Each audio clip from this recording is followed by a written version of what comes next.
The Interspecies Medical Academy prided itself on comprehensive education. Students from across the galaxy learn anatomy, pathology, and treatment protocols for hundreds of different species. The curriculum was designed to prepare them for anything. Nothing prepared them for Human Medicine 101.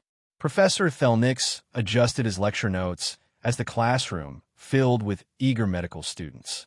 Vrelians, Cortaxians, Pleiadians, 23 different species, all top of their respective classes. Today's topic, human pain tolerance and injury recovery. Before we begin, Thelnix said, his crystalline voice echoing through the hall, I must warn you, human physiology is unusual. Please keep an open mind. He activated the first holographic display. A human skeletal system rotated slowly in the air. Humans possess 206 bones in adulthood.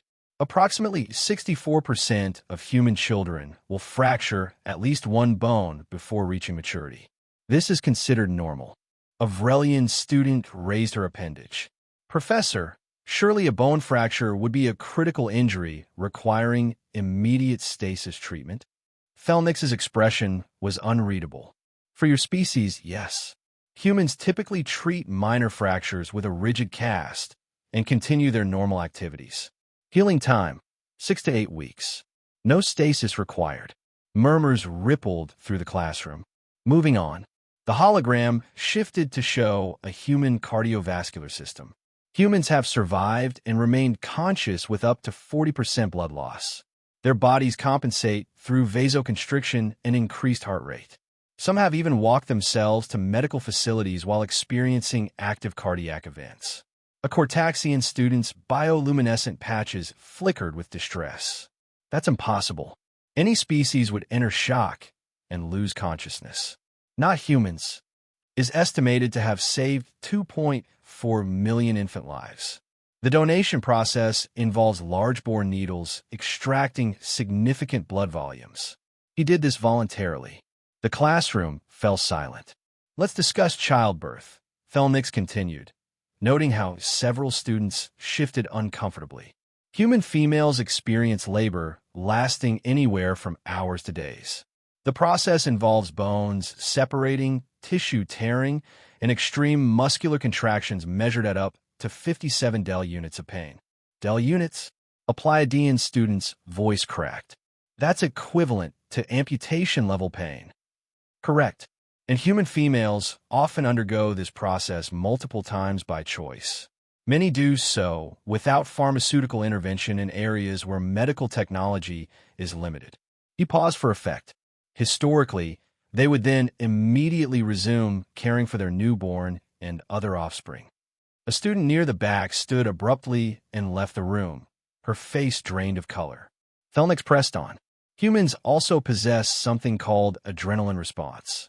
Under extreme stress, their bodies flood with hormones that temporarily override pain signals and increase strength. There are documented cases of humans lifting vehicles weighing over 1,000 kilograms to save trapped individuals. He pulled up another file. This man, Aaron Ralston, was trapped by a boulder in an isolated canyon. After 5 days, he amputated his own arm with a dull multi-tool knife, then rappelled down a cliff face and hiked several kilometers to reach help. He survived and later returned to extreme sports. 3 more students excused themselves. Then there's cancer treatment, Thelnix said quietly. Humans voluntarily undergo chemotherapy, controlled poisoning of their entire system. Side effects include tissue damage, organ stress, immune suppression, and extreme nausea. Treatment can last months or years. Many humans continue working throughout this process.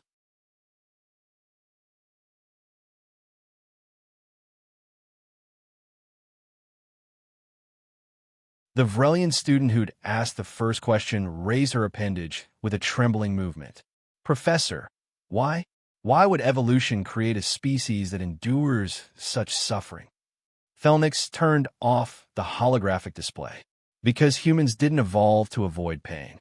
They evolved to survive despite it. Their world was harsh, their predators numerous, their resources scarce. They couldn't outrun threats or overpower them naturally. So they developed something else, the ability to simply refuse to stop. He looked at his remaining students, less than half the class now. Humans have a saying, pain is temporary, quitting is forever. They built their entire civilization on the principle that discomfort is merely data, not a deterrent. A long silence filled the room. Finally, the Cortaxian spoke, his voice barely a whisper. What happens when you tell a human something is medically impossible? Felnix's expression might have been a smile. They take it as a challenge. The professor dismissed the class early.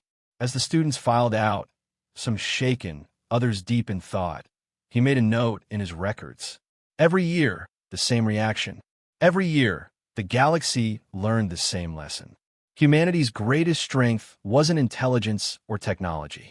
It was their terrifying capacity to simply endure that retriclawed can make mistakes. Please double-check responses.